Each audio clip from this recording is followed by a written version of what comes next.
खाने में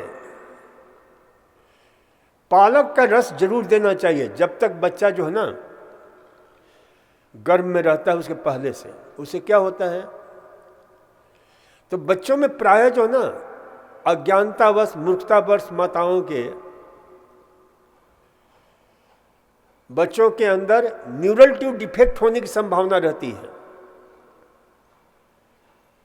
और न्यूरल ट्यूब डिफेक्ट से मुक्ति पाने के लिए फॉलेट की बहुत जरूरत होती है। और फॉलेट का सबसे बड़ा खजाना दुनिया में नेचुरल ढंग से क्या है, तो पालक है। जब पालक का नाम याद आता है तो मुझे लगता है कि हमारे पुरखे कितने अद्भुत थे। संभवतः वो बहुत अच्छी तरह जानते थे, इसलिए इसका नाम पालक रखा, जो गर्भ से ही पालन पोषण का काम शुरू कर देता है। उन पुरखों के प्रति बड़ी एक श्रद्धा उमगती है। क्या अद्भुत नाम है पालक। तो पालक में मात्र यही नहीं, एक बार न्यूरल ट्यूब डिफेक्ट पर एक मेडिकल कॉलेज द्वारा आयोजन हुआ था, मुझे 20 मिनट समय दिया गया। मैं उस पर जब बोलने लगा तो जो वहाँ पर, क्योंकि वो एलोपैथी का सेशन था और मुझे आमंत्रित किया गया था, तो मैं पौन घंटा 1 घंटा तक बोलता चला गया और लोग जो है ना 20 मिनट भूल गए, क्योंकि उनके लिए नई ज्ञान था, नया ज्ञान था। क्योंकि वो लोग सिर्फ जो है ना दवा और IVF और यही सारी चीज़ें जो ना, तो मैंने कहा कि स्वस्थ बच्चे को जन्माना है तो स्वस्थ वातावरण के साथ स्वस्थ आहार, ये बहुत इंपॉर्टेंट है। तो इसलिए जो है पालक, टमाटर, गाजर, चुकंदर, इन सब का रस दो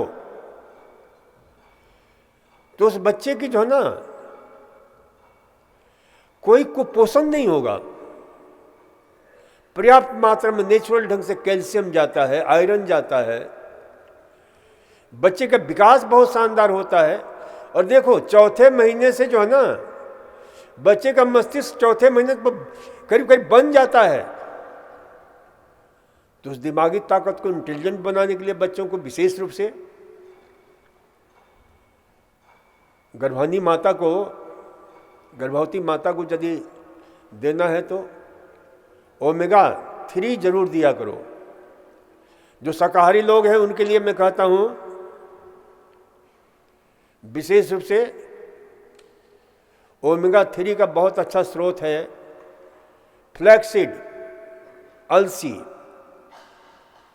और दूसरा सबसे शानदार स्रोत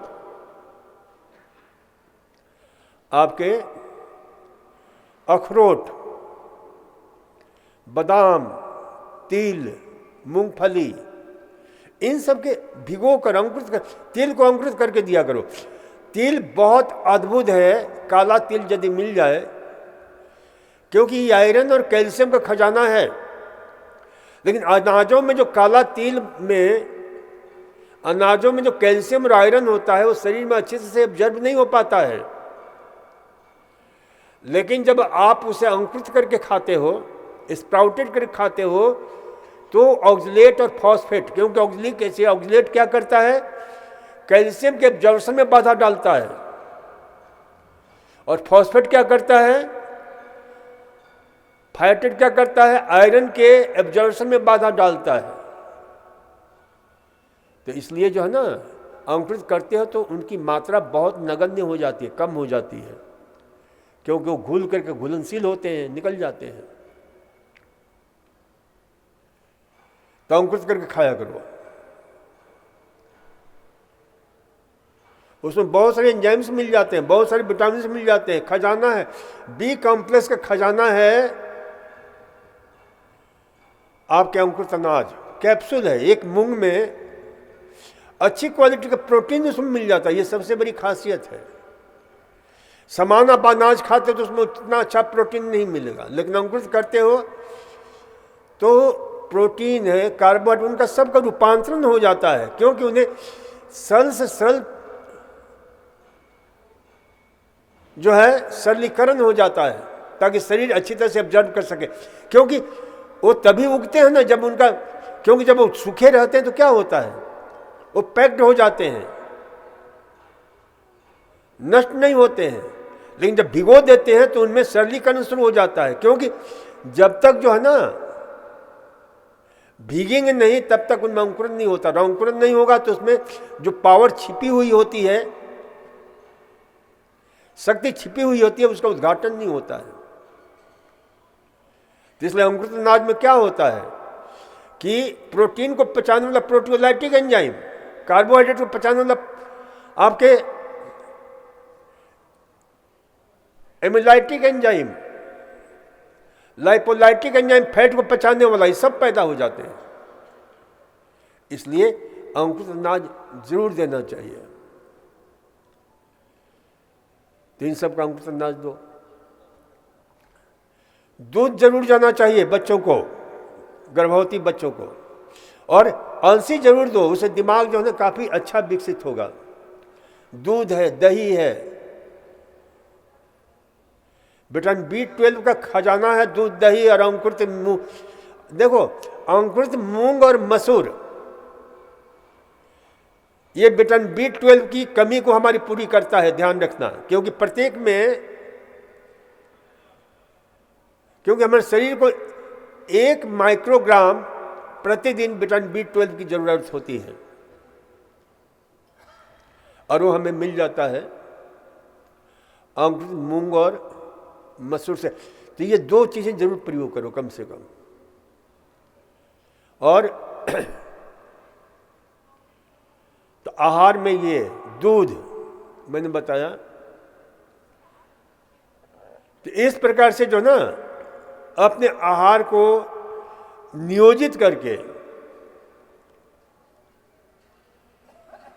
जो है बच्चे, गर्भस्थ शिशु को पूरी ताकत, शक्ति, और पहले से यदि शुरू करते हैं तो फिर कई लोगों को, मैंने कहा ना कि IVF फेलियर लोगों को भी जो है ना संतान प्राप्ति हुई है।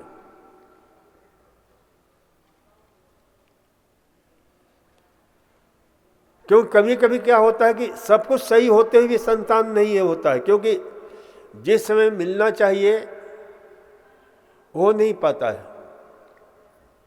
दूसरी बात, एक चीज और मैं बताऊं कि पति पत्नी को कम से कम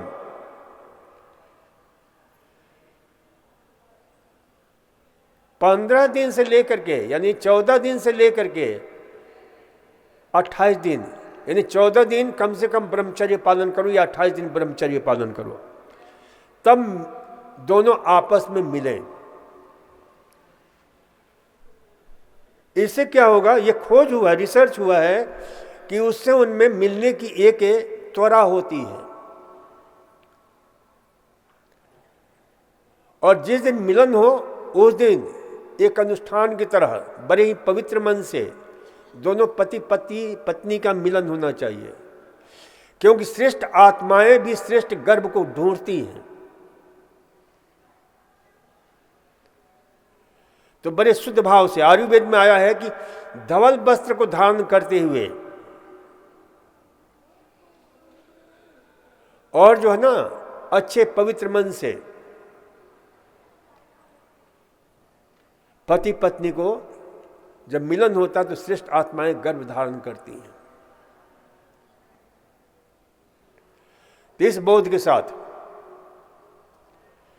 और गर्भधारण के बाद और पहले से योग जरूर किया करो। योग इसमें सबसे दी बेस्ट है, क्योंकि योग से सबसे बड़ा तनाव भी दूर करता है, क्योंकि तनाव भी एक बहुत बड़ा कारण होता है। और एक नहीं, कई रिसर्च हैं जो गर्भधारण में बाधा उत्पन्न करते हैं।